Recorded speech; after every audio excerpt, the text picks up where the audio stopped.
the movement of skilled workers.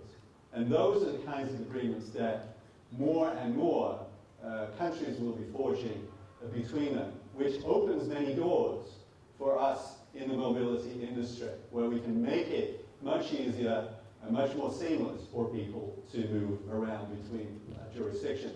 Canada, the US are also part of the Trans-Pacific Partnership Agreement, which is going to replicate some of the features that are in the Canada-European Trade Agreement.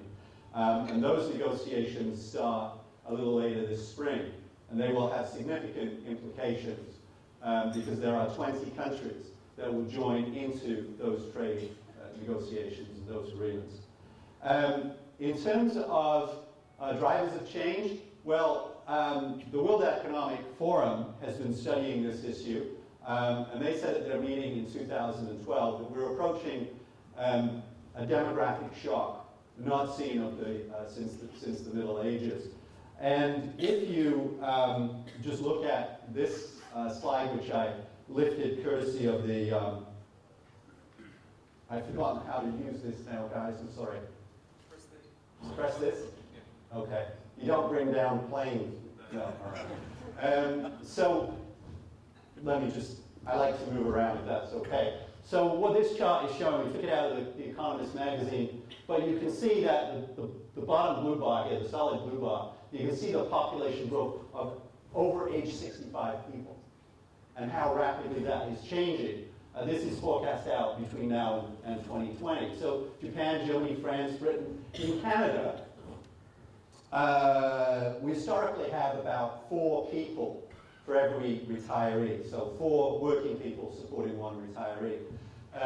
It's predicted that by about 2022, 2024, that ratio will be 2.1, 2.3. So it's really important as you look forward in terms of where are we going to get people from. Canada, as you know, is a nation that has been built on immigration. So we take a very strong interest in this issue about where do we find people from. The next thing that's going on is how our workforce is changing. In 1980, there were 1.7 billion people in the workforce. It's projected that by 2030, there's going to be 3.5 billion workers. But the fact, and coming back to the idea about the knowledge-based economy, is that 70% of the jobs that were created since 1980 were in non-farming occupations. Traditionally, the number of jobs that were created in the economy in non-farming occupations was around 50%. So you can see that that idea that we are moving from the farm into factories, into offices, into more knowledge-based kinds of economies is going on, and it's going on globally. You only have to look at the way in which China has changed from a very agrarian community into the world's manufacturing base. And so as we see this, that is a significant importance to us. And in the modern economies, the Western economies particularly, immigrants have contributed 40% to the workforce growth in developed nations between 1980 and 2010. Now that seems like a long period of time, 30 years, but in public policy, it is not a very long period of time. And so, as we think about these things, the ideas that are going to keep our economies moving forward is this idea of replacing capitalism with what Klaus Schwab, the chair and CEO of the World Economic Forum, has coined talentism.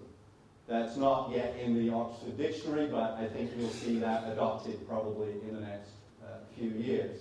So it's really about, it's really the talent that is going to drive economic growth in many of our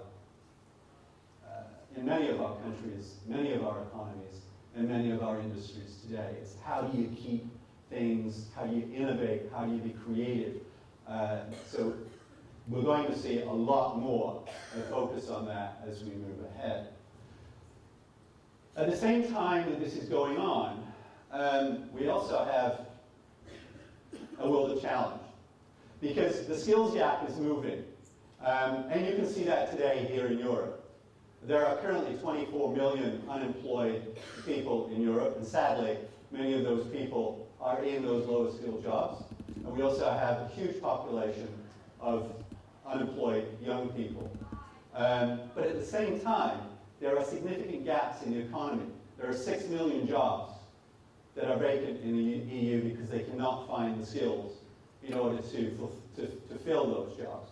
So lots of people that don't have skills, and there is a shortage of people with the necessary skills. Now, according to a report that was produced by McKinsey in July of 2012, we're going to see that situation continue to become more critical.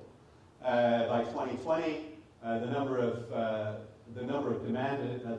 people that in high school demands, around 40 million people are going to be needed. There'll be a shortage of that.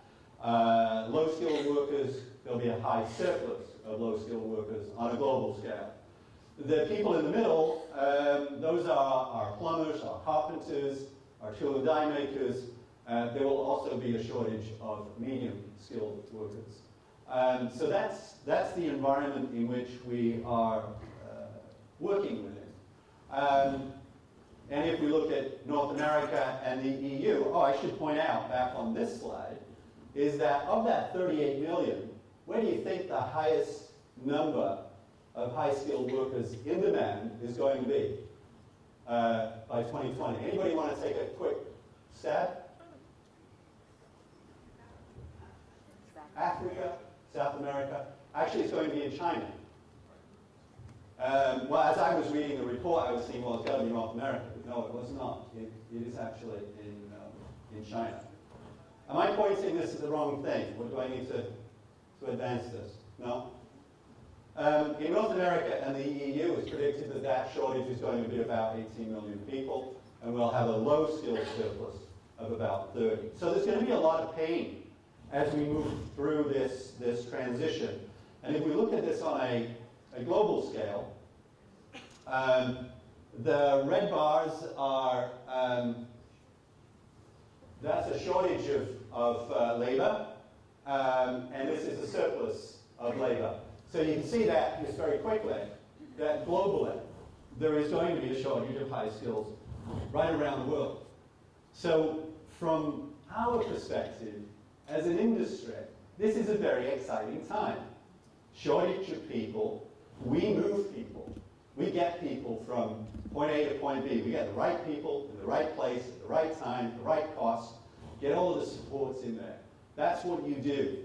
So this really is a fantastic time in history, if you will, for us to be engaged in a part of this industry. If I sound excited, it's because I am. I really believe that this is a great time to be a part of this industry. There was a survey conducted by Oxford Economics, and they asked companies, what are the skills that you're looking for in operating your organizations going forward? The ability to manage diverse employees, understanding international markets, the ability to work with different cultures and different people. Isn't that what we do? Isn't that what we are about? These are the kinds of skills that are going to be in demand going forward. So we took a step back from this 2 years ago, and we said, we've got lots of data about what